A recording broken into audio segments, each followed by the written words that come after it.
Hello and welcome back to a Coder Journey. I'm glad you're here. If you didn't get a chance to watch the last episode where we set up our application layer with CQRS and Mediator, you should definitely check it out. It's a crucial part of our clean architecture foundation.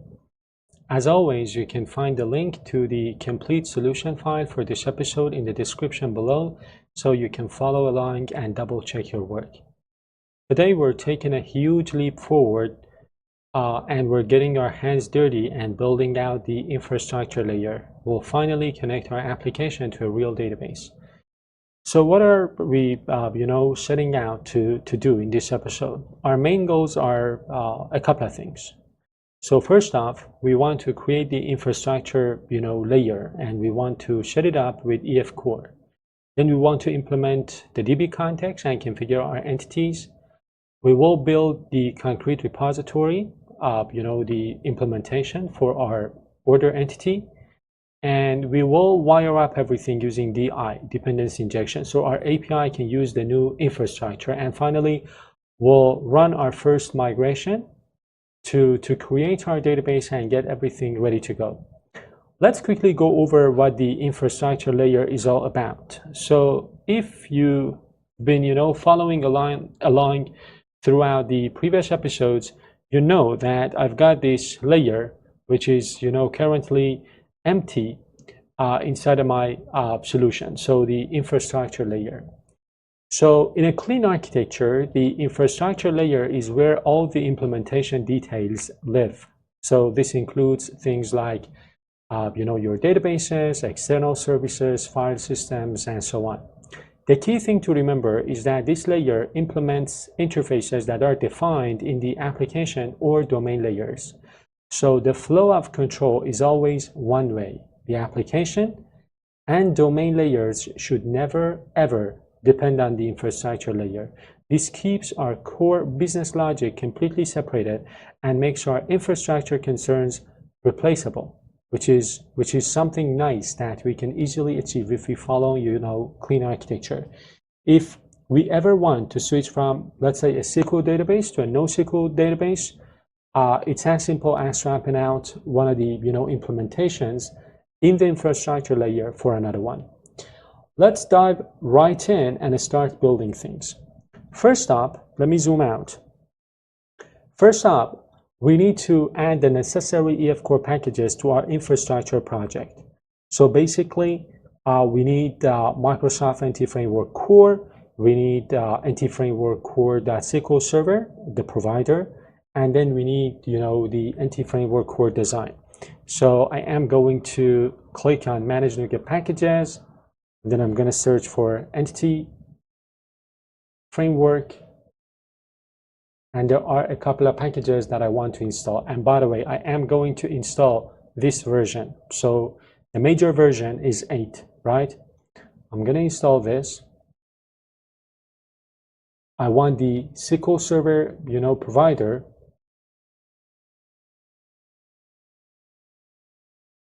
And I'm going to install the design.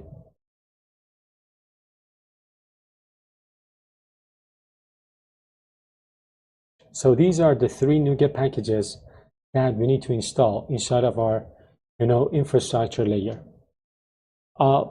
Let me show you these inside of my, project. So I've got, the core, the design, and the SQL Server. And you might already know that, NT Framework Core is the core package that gives us access to all EF Core APIs. We've got SQL Server Provider. This is, the provider that allows EF Core to talk to a SQL Server database. If you were using a different database like PostgreSQL or MySQL, you would install the corresponding provider package. And you've got the design package. So this package is essential for design time tools, especially for running migrations.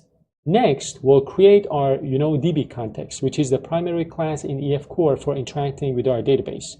So what I am going to do is to create a folder inside of my, infrastructure layer. I'm going to call it persistence.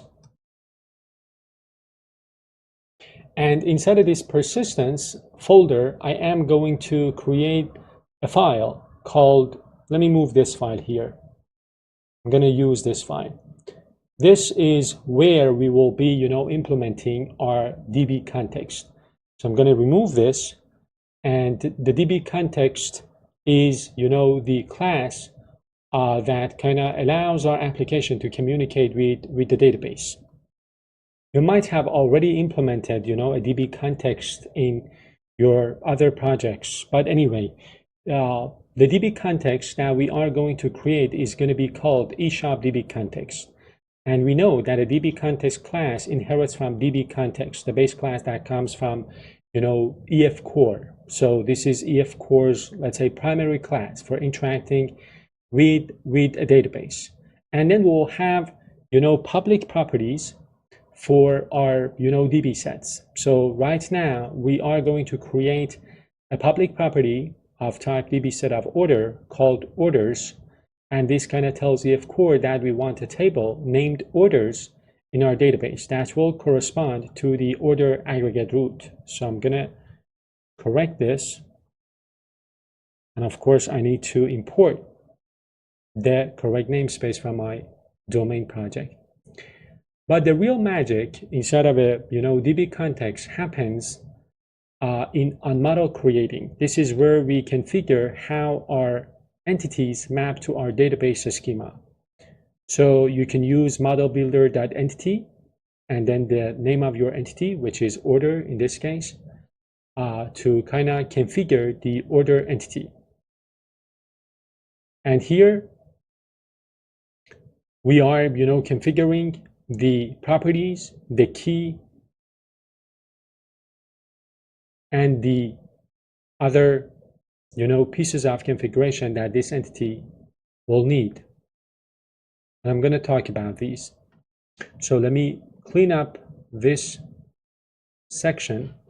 I'm going to correct this and also this section. Okay. Now I guess we're fine. So let's talk about this. Again, as I told you, this is the most important piece of code in this code file. So using model builder.entity and then order, we are configuring how this order entity maps to a table inside of our database. For example, using owns many, as you can see here, we are telling EF core that the items collection on our order entity is a collection of owned types. This means that order items will be stored in a separate table, but they are completely dependent on the order entity. This is how we map a collection of value objects in our domain to the database. So if you're curious about mapping a value object inside of an aggregate into a table in SQL Server, this is the way to do this. And we also configure other properties, like for example, product ID, quantity, price, created at, total price, and so on. So this is, again, how you configure the different properties that this entity, possesses into the different, data types inside of your database. This setup ensures that we maintain the integrity of our domain model while still, letting EF core handle the persistence.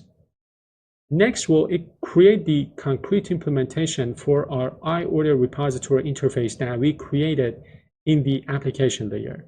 So if you remember, we also had a similar, interface inside of our domain layer. I'm going to remove this. You can put the, abstraction, this, iOrder repository in your domain as well, but I have decided to go with the one that I have defined here inside of my, application layer.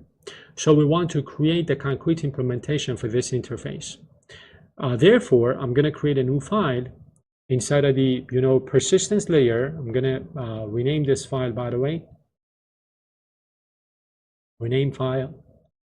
And then what I want to do is to either, create a folder called repositories,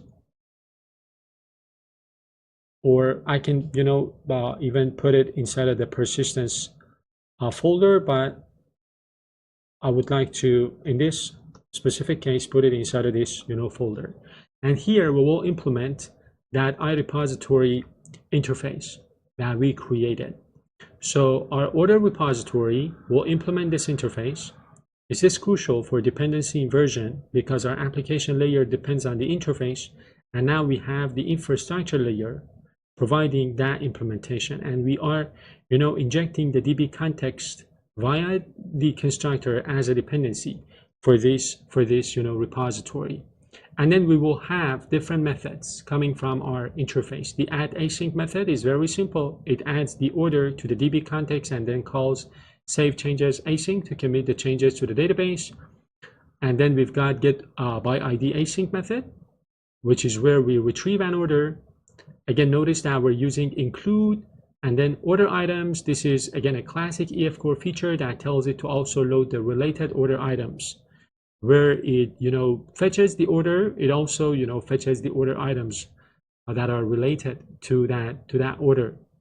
So without this, the items collection would be empty.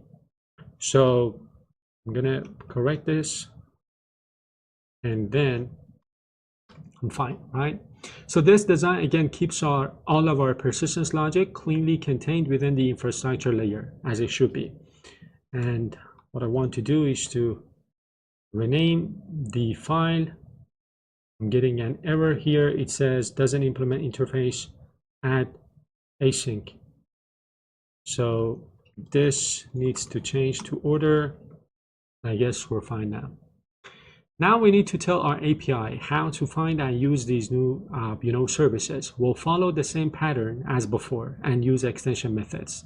So first, we're going to create a folder inside of our infrastructure layer. I'm going to call it extensions. Again, the same thing we did in the previous episode for the application layer, if you remember. I'm going to call this extensions, and I'm going to add a code file to this folder. And here, I am going to create a public static class called dependency injection, and inside of that, I am going to create an extension method. This extension method registers our order repository as a scoped service. This means that for every web request that comes into our application, a new instance of our order repository will be created. Next, in our API project, we're going to create a similar folder called extensions, and we will create a file called service collection extensions. So I am going to rename this file. Let me keep the naming consistent. Here, if we've got the dependency injection inside of our application and inside of our infrastructure, inside of our API, I'm going to add a folder. I'm going to call this folder extensions. Add a file.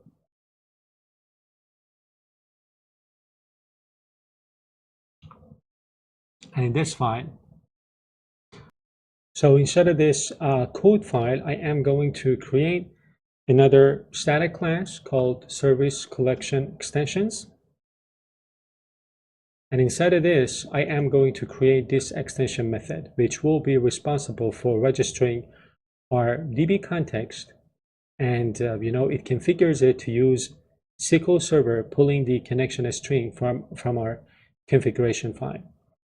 So the name of the connection string is eShop connection, and we are going to use SQL Server as our provider.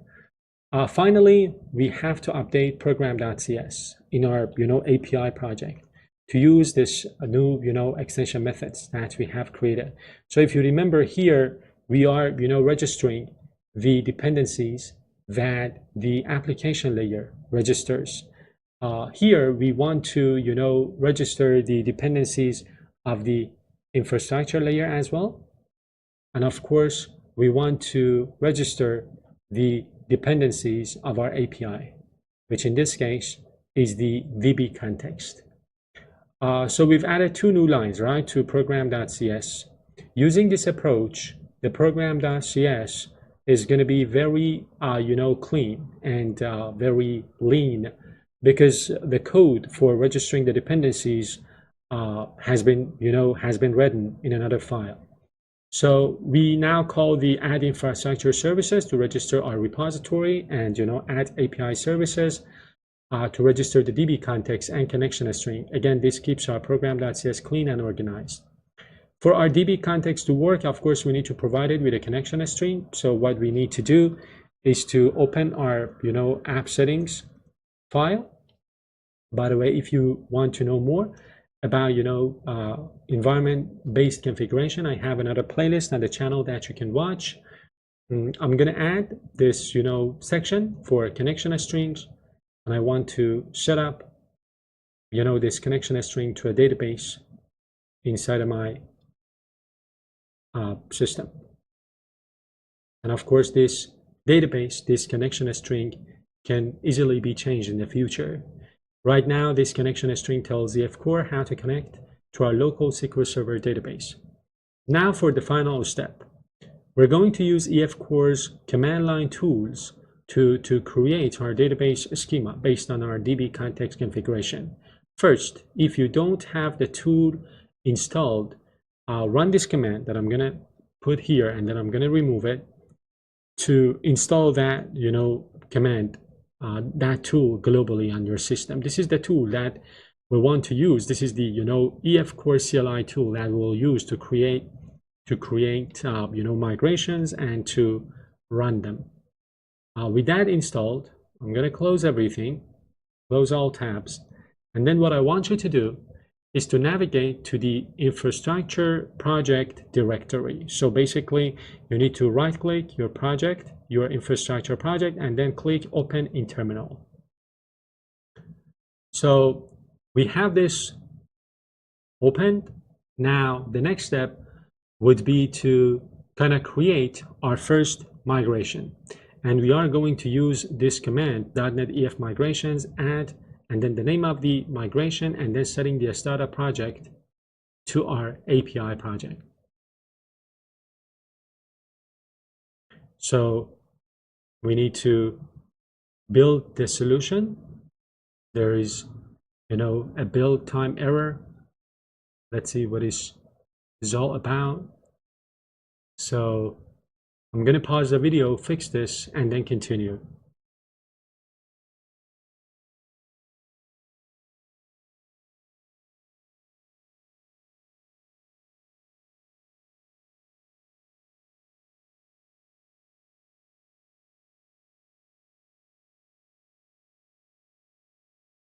So it was a simple, typo. I just, renamed value objects to value object, and this seems to be working now. Let me run the command to create that, migration one more time. Your startup project doesn't reference Microsoft NT Framework design. Of course, we forgot to add that NuGet package to our EF Core design, to our API project. I'm going to install this version, and then I am going to run the command one more time.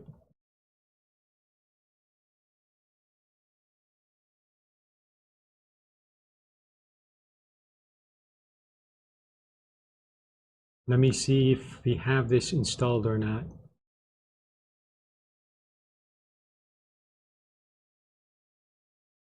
I kind of rebuilt the project and it seems to be working now. All we need to do is to try to see if it builds or not. Yeah, this time it builds, and the migration is created here. So this is the snapshot file, and this is the initial migration, which is going to create a table and the order table, order items table, and everything. So this is the initial create, right? This is the name of the migration file. And then finally, we need to apply this migration to create our database. So what I want to do now is to run this command, this update command.